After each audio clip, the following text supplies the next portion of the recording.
that there were different experiments. Not all the experiments were the same.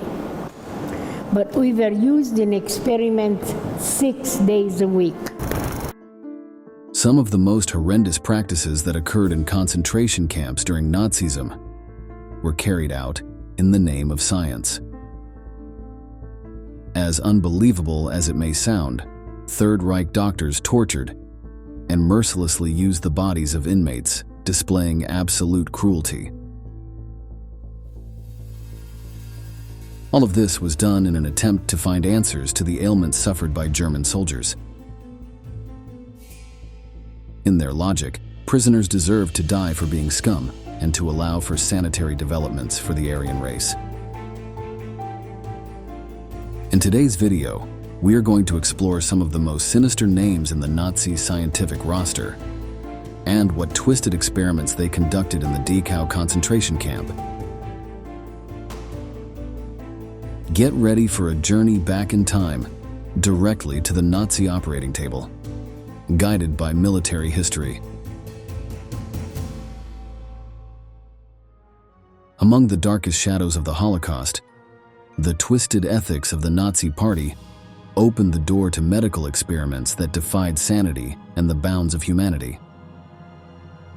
When the attention of German scientists shifted from individual health to pursuing the perfection of the Aryan race, the moral limits of science blurred.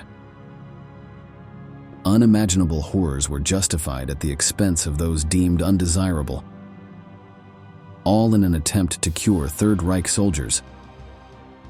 Under this perverse mentality, fueled by the promise of unlimited funding and resources, Nazi scientists undertook a series of torturous experiments, using human beings as guinea pigs in concentration camps, leaving thousands of fatal victims and wounded. Many people know the name of Dr. Mengele, but there were many more professionals involved in these atrocities. Let's meet some of the most infamous. Hans Eppinger. Hans Eppinger is a name that will remain in the history of medicine and the infamy of World War II. Born in Prague into a family of distinguished physicians, the destiny of this Nazi scientist was already marked by a legacy of knowledge and ambition. His academic journey led him to Strasbourg, where he forged his path to the most prominent places in medicine. In 1903, with a medical degree in hand, he began his career at a medical clinic in Graz before settling in Vienna in 1908. It was there, in the Austrian capital, where Eppinger immersed himself in the study of liver diseases, making a name for himself in the field of medicine with honor. He became a professor from 1918 onward in various renowned institutions, but behind these achievements, a shadow was cast that would tarnish his legacy. Eppinger was a prominent member of the NSDAP Nazi Party since September 1937 and embraced Nazi ideology fervently, turning his home into a refuge for Nazi student cells prior to Hitler's rise to power in search of party recognition. His notoriety grew during the development of World War II, not for his medical contributions that had been highlighting him until then, but for his atrocious experiments in the Dachau concentration camp.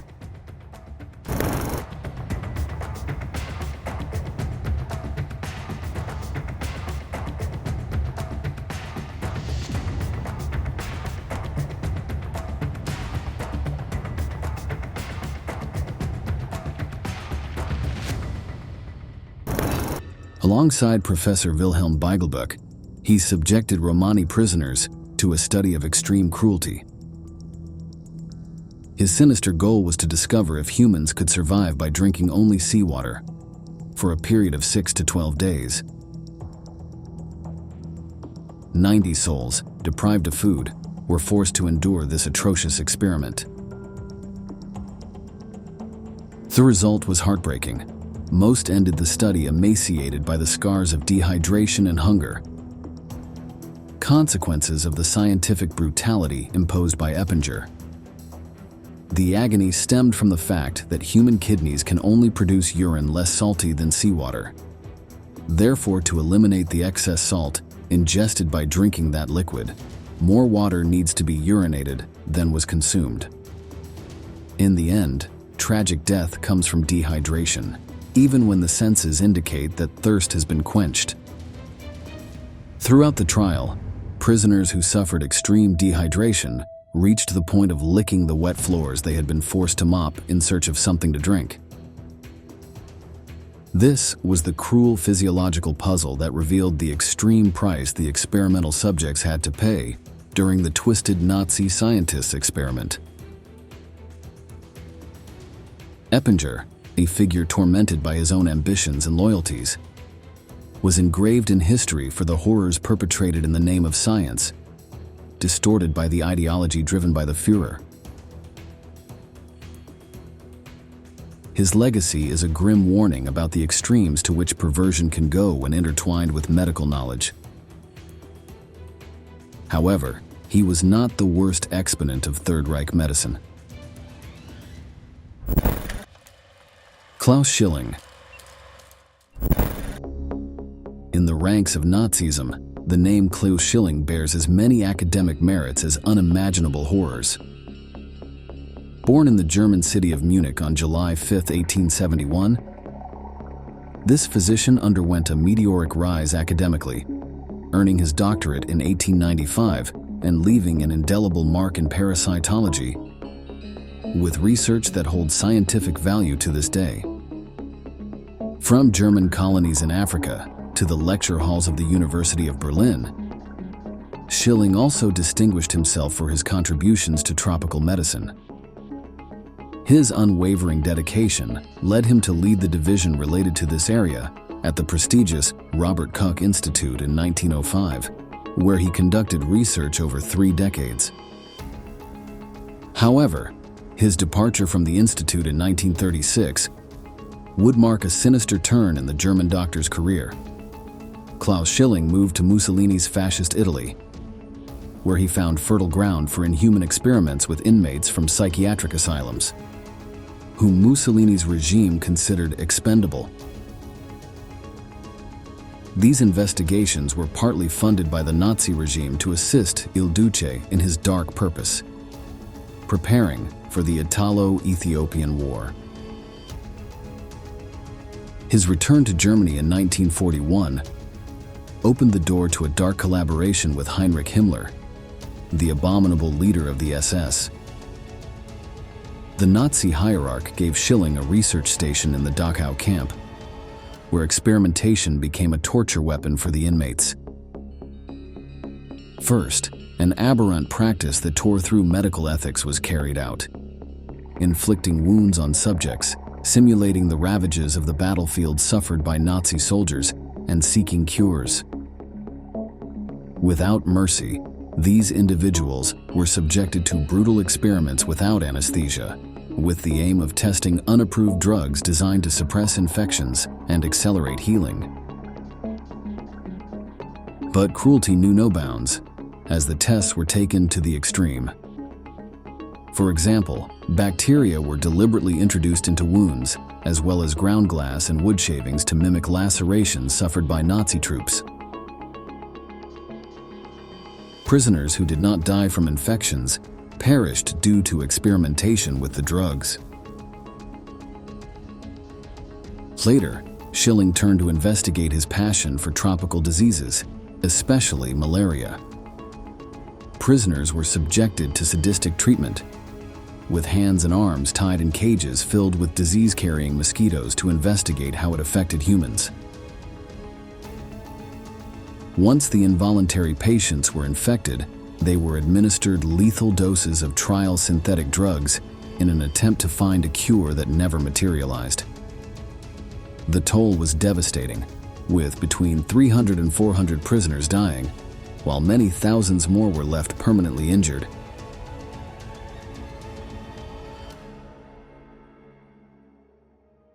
Schilling would be convicted of war crimes and crimes against humanity during the Nuremberg trials.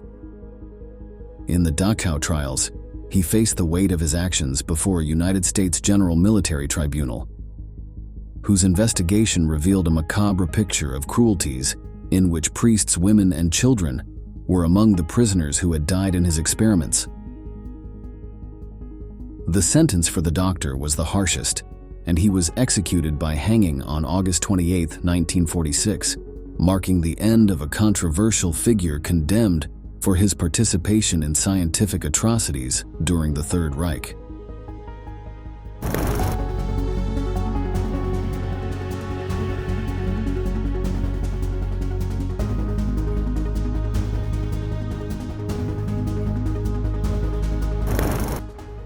In this twisted drama, Claus Schilling went from being a respected academic to a war criminal, and his legacy was tarnished by the atrocity of his experiments.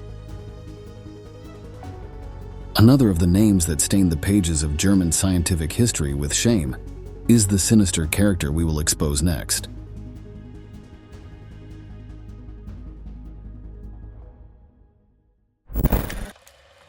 Sigman Rasher.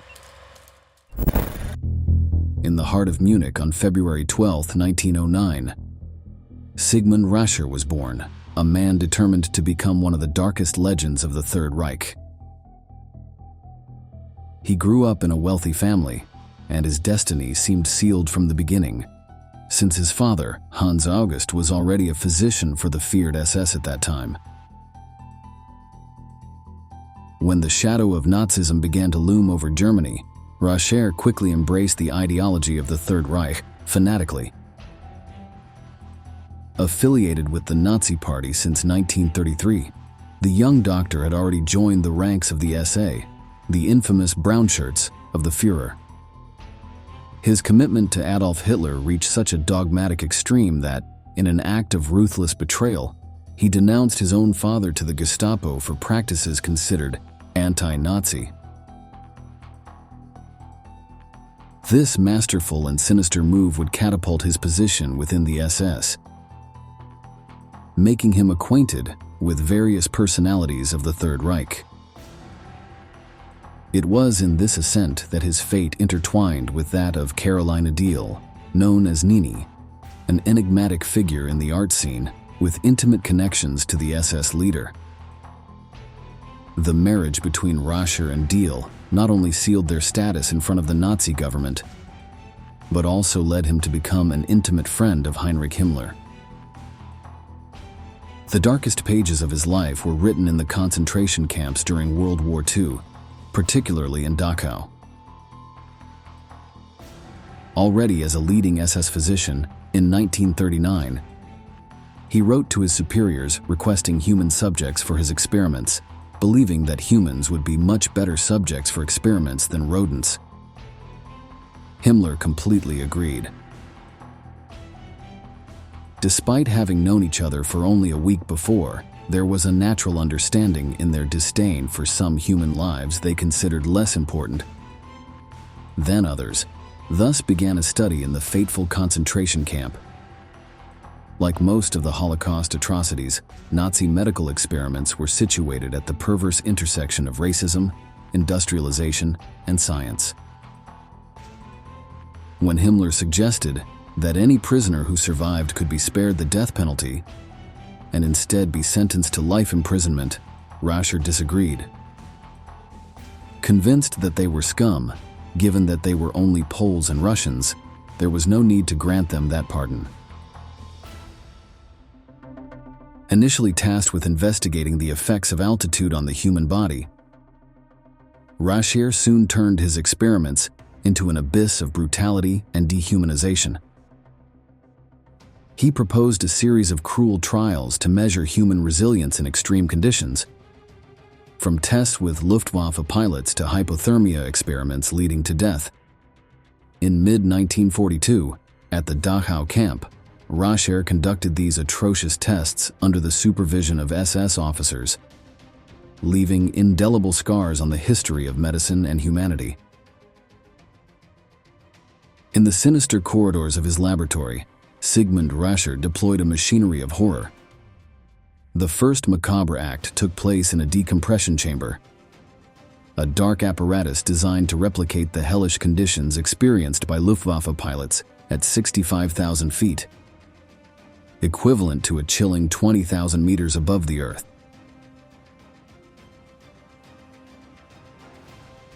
Prisoners, hopeful of gaining freedom upon completion of the study, entered the test room unaware of the torment awaiting them. In the eerie setting, captives were equipped with protective masks and subjected to the physical conditions endured by a Nazi pilot. The true tragedy unfolded when Rasher denied oxygen to the inmates, and vital air vanished, emulating the circumstances of Luftwaffe members in steep dives.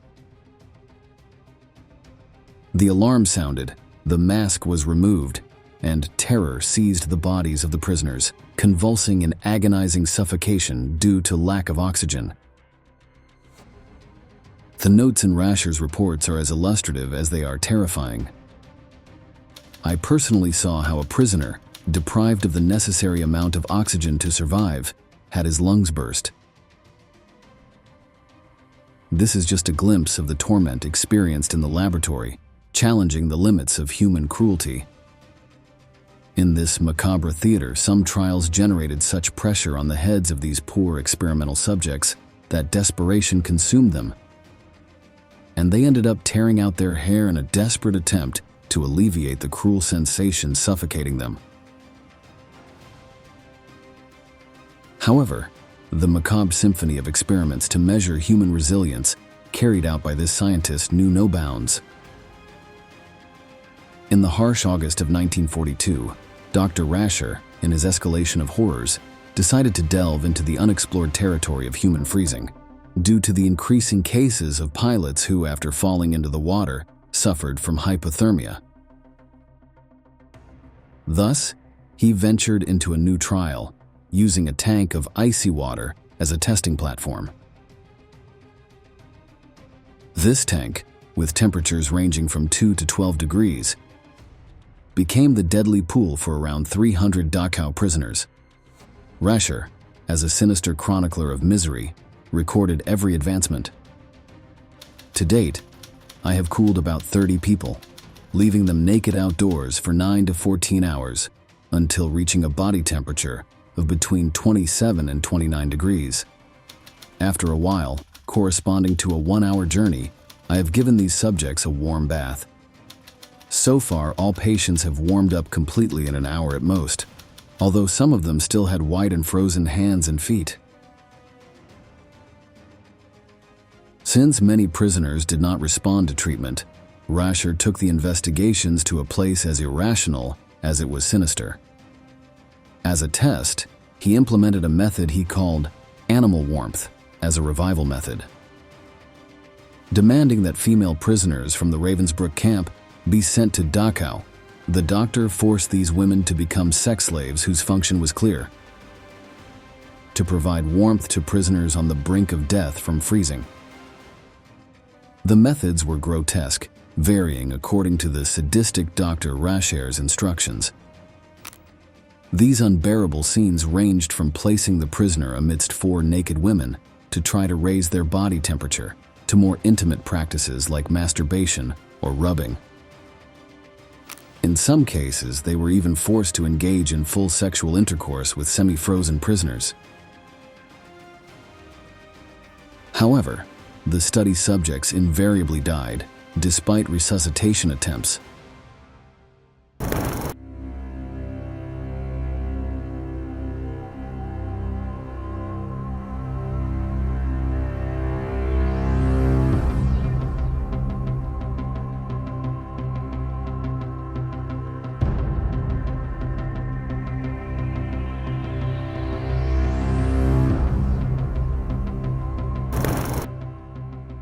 Of the 300 prisoners used, nearly 100 died after this eerie investigation that only ended because its results provided no useful data to the Third Reich. And they began to cut funding to the sadistic scientist. Despite that, his medical experiments continued until just days before the liberation of the Dachau concentration camp in April 1945, when his spectacular career in the SS took an unexpected turn. due to the revelation of a family secret that would ruin everything built up until then. The doctor and his wife had 3 children when Caroline was already 48 years old, which sparked rumors about the method of conception. Rasher tried to overshadow the controversy by justifying the irregular situation, saying they were a very fertile family due to the purity of their race, but the truth would soon surface. While pretending to be pregnant with her 4th child, Diehl was arrested for attempted kidnapping, and it was soon discovered that the other 3 children were not biologically hers either. The 3 offspring of the Rasher family were not from the marriage but were bought or stolen. The deception was a harsh blow to all the SS, and particularly to Himmler, his great friend, causing him to decide to impose exemplary punishment on both. The leader of the Nazi forces condemned the doctor to the punishment he probably feared the most, sending him to Buchenwald in 1944 as a common prisoner. Carolina, for her part, was sentenced to death and was hanged that same year. In 1945, Rasher was transferred back to Dachau and was executed on April 26 by a firing squad just days before the American liberation of the camp. His death occurred without any contemplation, in the same place where he had cruelly extinguished so many innocent lives.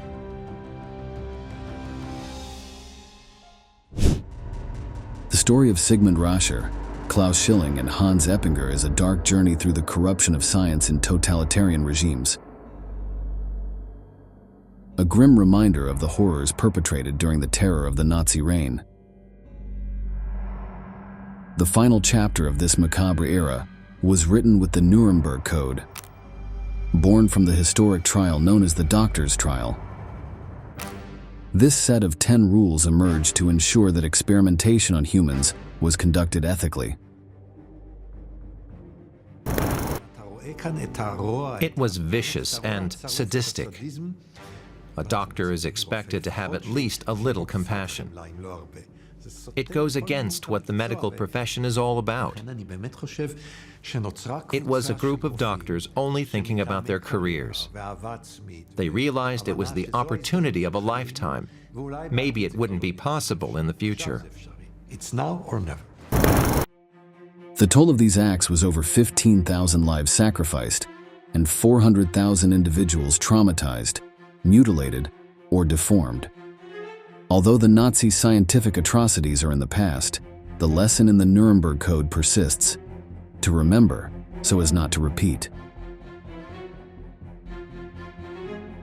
In this way, we are reaching the end of today's tragic and mobilizing video. We thank you for staying until the end and look forward to seeing you in the upcoming installments of Military History.